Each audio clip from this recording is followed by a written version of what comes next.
Hello everybody and welcome. In this video, what we're going to cover is how to pass the CPA program at a high level. So we're not going to talk about individual courses in this video. What we're going to do is talk about 5 factors that I considered in order to get through the CPA designation, and I would like to share it with you. Now, one thing that I do need to share is that I did my CPA designation in Canada. Through my corporate job, I spoke with colleagues from the United States, United Kingdom, and other areas of the world. And from what I gather, the standards, regulations, they're more or less the same throughout the world. So if you are watching this in another country other than Canada, I think most of this will be applicable to you, but I did want to mention that. Now, with that being said, I now want to cover the 5 factors for you to consider if you're starting off on your CPA journey that I think are very important to prospective students in the CPA program. The first of which is understand the type of lecture style that you prefer. For me, I always liked going in class. I always liked that human connection. I could make friends. I could form study groups. I have my professor available to me, right?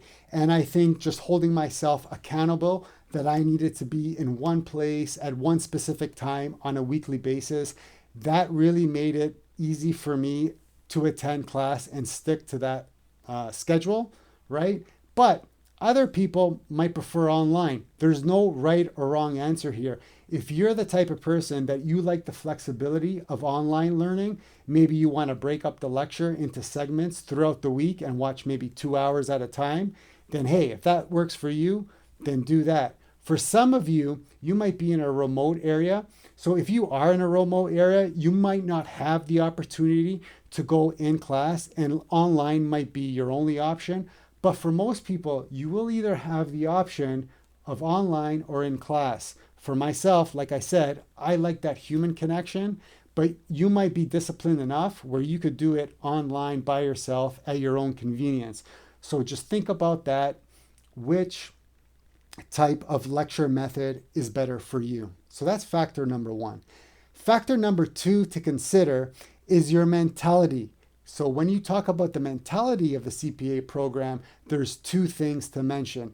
Number 1, the way I always looked at it was like it was a part-time job. For most of you, you would have already graduated university, college, and now you're doing your CPA program while you're working in your corporate 9-to-5 job, working for 40 hours a week or potentially even more, right? So the way I always looked at it is that it was like a part-time job in addition to my corporate job, working 15 to 20 hours a week. That's about the amount of time you're going to need to put into it, right? Between lectures, readings, and homework, it's going to be about 15 to 20 minutes a week. Now, you're not getting paid for this job, but believe you me, the average CPA will make 10 to 20% more per year versus the alternative if they never took their CPA designation. So it might not be paying off for you now, but it will definitely pay off for you down the road.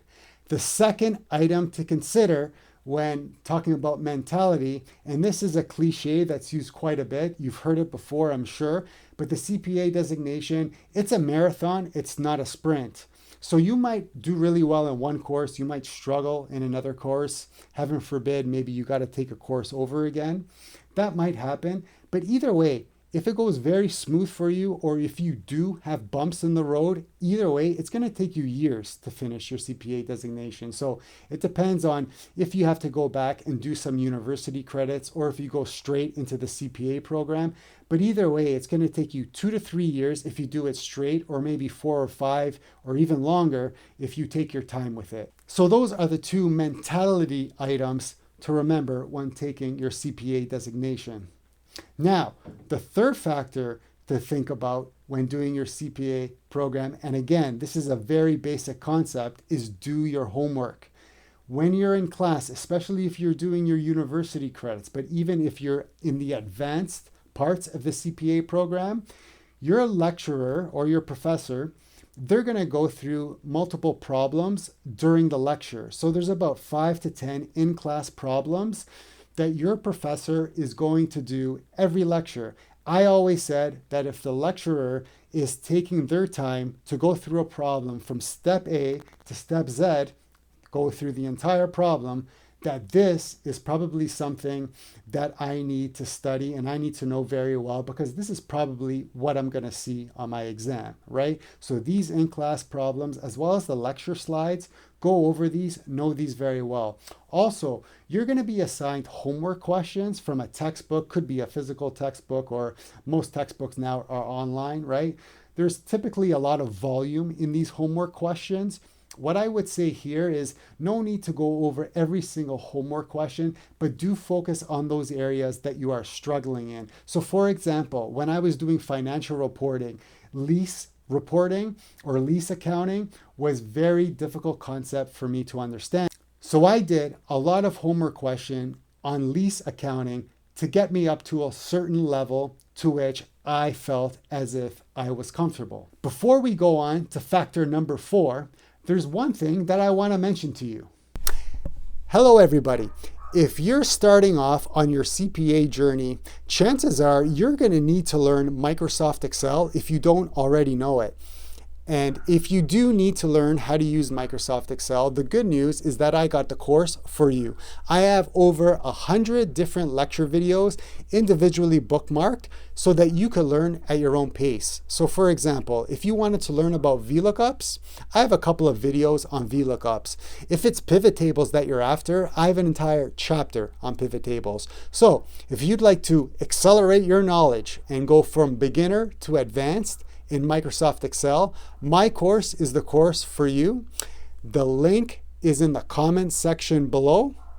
Thank you very much for your consideration for my course. And now let's get back to the video. Welcome back, everybody. The fourth factor to consider when taking the CPA program is taking advantage of all your resources, right? So I'm talking about human resources, online resources, and course material. Now, when I say human resources, I'm not talking about a corporate department. I'm talking about all the people that you have available to you, right? So your peers, your classmates, you might have a study group, right? Like if you're having difficulties understanding a concept, reach out to your peers, right? This probably will be for you a study group, and ask them. See if anyone could explain it to you in a way that you understand. Now, if you're not able to understand after discussing with your study group, then go to your professor. Professors are usually available before class, after class. Some also have office hours.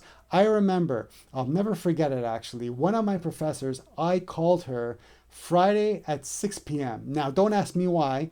Her office hours are 6 p.m. to 8 p.m. on a Friday evening. But I called her right at 6 p.m. and the first thing I said to her was, sorry to call you on a Friday evening. She cut me off right there and she told me, and I'll never forget this, she said, if you knew how much money I was making, you wouldn't be apologizing. So it clicked in my head after that, that part of the reason why the professor is there, they're not just there to kind of give you the lecture, they're also there to make sure that you understand the concepts and to make sure that you are successful. So definitely don't be afraid to reach out to your professor.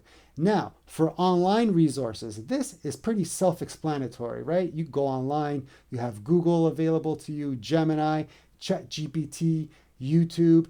Definitely take advantage of all these online resources, because pretty much any concept you could think of that you go through in the CPA program, there's going to be content available online. And then the third thing is your actual course material. So your course materials, mainly your lecture slides, your readings, your homework. If you go over all those items, chances are you will be able to fill the gaps in any areas that you're not understanding. So definitely between all three of these different resources, definitely use them to try and be as successful as you can in the CPA program. The fifth factor to discuss. Now, like I mentioned earlier, is you're putting in 15 to 20 hours a week taking the CPA program. But on exam week, when you have a final exam for one of your courses, that's when you need to put in more time. So what I'm saying here is use your vacation time to give yourself 2-3 days before the exam to study, right? like we talked about before, you're probably going to be working when you're doing the CPA program. So let's say you have your exam on a Saturday morning, like I did many times, right? I would take 2, 3 days off. So maybe the Friday, Thursday, maybe even the Wednesday off. Now, I know it sucks. You rather be on a beach. You rather use your vacation time to go someplace that you'd like to go visit. But believe me, in the end, when you get through the CPA program and you have a career that you could be proud of and you're making a good income, you'll be able to look back and smile at using those vacation days. And remember, it's only going to be for a few years, right? Now, one other thing I do want to discuss, it's not one of the 5 factors, but there is also a practical experience component. And what I saw in my time doing the CPA program is that a lot of students, they'll wait to pass their final exam before they start working on the practical experience. Now, here in Canada, you need 30 months of practical experience. So that's 2.5 years, right? So don't wait until you have all your exam passed to go and do your practical experience, because you could do it concurrently with your studies, right? So if your studies are going to take you 2, 3 years and your practical experience is going to take you 2.5 years, you could do them at the same time so that when you finish your final exam,